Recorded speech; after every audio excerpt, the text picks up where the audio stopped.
So I just spent 30 minutes in an MRI machine. Man, those things are loud, which took me about 2 months to get into the actual MRI machine because of all the hang-ups we had with insurance and approvals and all that kind of stuff. It's a wonder nothing gets done in this country. So I'm at doctor number 2 about my hip, trying to figure out what the heck is going on and why it's in so much pain. It doesn't sound good so far. This can't be good. So that didn't go as well as I was hoping it would. There's definitely some problems with my hip. There's a problem with my leg bone going into the socket of my hip. You know what I'll do? You know what I'm gonna do.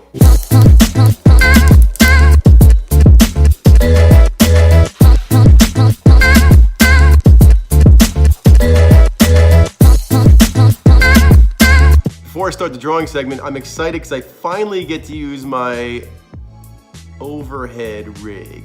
All right, this is gonna be another one of those, as Joanne would like to call it, boring camera equipment type segments. So if you wanna skip ahead, go right ahead, I won't be offended. I'm gonna find a way, you know, I built the overhead, but I never figured out how I'm gonna attach the camera to it. But I've got this piece, which I was hoping was gonna work. Let me show you why it's not gonna work, but I'm gonna make it work.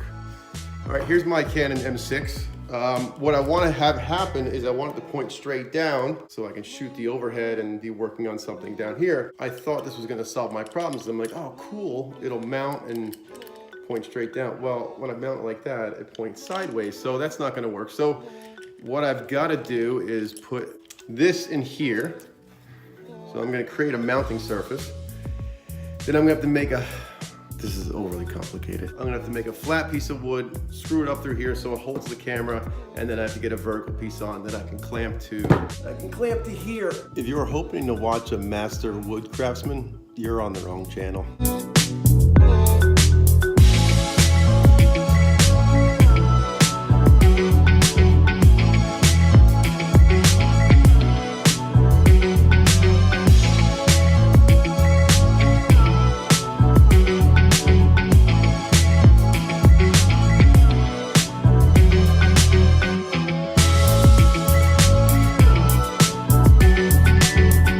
Check it out. So I got my piece that's gonna clamp to the top, and now I've got my camera holder.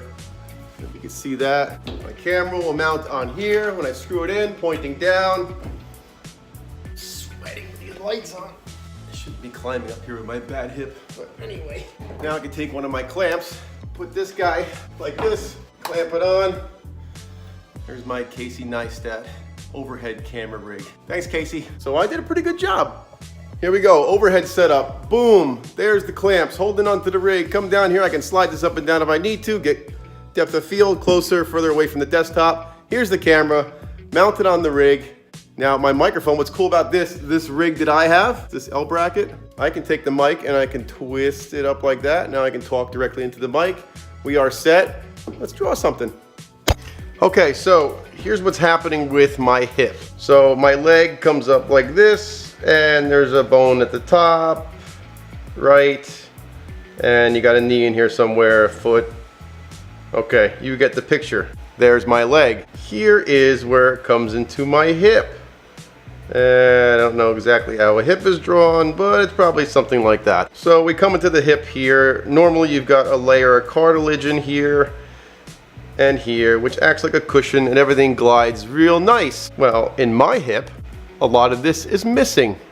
So, and I also have this little piece of bone that sticks off here. So every time I move my leg up, that piece of bone rubs on the spot where I'm supposed to have cartilage, and it's ouchie time. Hurts a lot.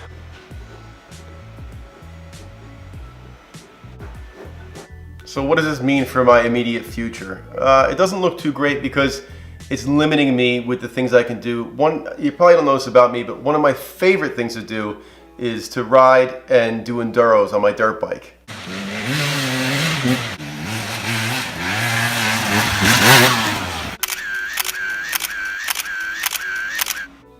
So unfortunately that means I'm done riding for now until I get this situation fixed, because I can't even start my dirt bike, let alone ride it. Now the flip side is my business and my job. I'm in the field a lot. I work on custom projects when we're doing big boulder stuff or big waterfalls. So I'm in and out of the machine all day long. I'm jumping down in the hole, I'm strapping rocks. These are all the things that I need my hip for. So it's a challenge because I'm definitely slowed down at this point. And if I do go through it eventually and get this surgery, I'm gonna be out for a while. Now, this is where it becomes a challenge being the business owner. I talk to a lot of friends who have jobs and they're like, oh, you're so lucky, you have so much freedom, you have your own business. That's true, but I don't have the ability just to say, hey, listen, I'm not gonna be in for the next 6 months. Put me on sick leave and send me a check. It doesn't work like that for me. Now, I'm not at all upset about this and I'm not crying about it.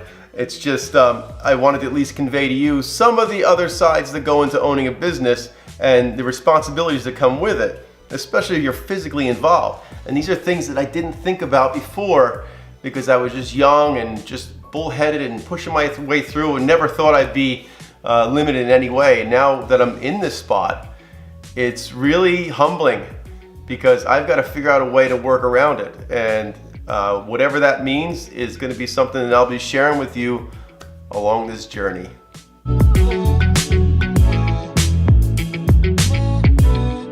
Good sound, good picture, all good. I keep looking to the wrong side of the camera. I feel like everybody asks you to subscribe and comment and like at the end of their videos like you don't know what to do already. This is frickin' 2018 and it's YouTube. Who doesn't know that? So here's what I want you to do. If you don't like my videos, leave me a comment. Tell me why you don't like it. You don't ever have to come back again, but I just want to know what I'm doing wrong so I can fix it and maybe somebody will actually like them.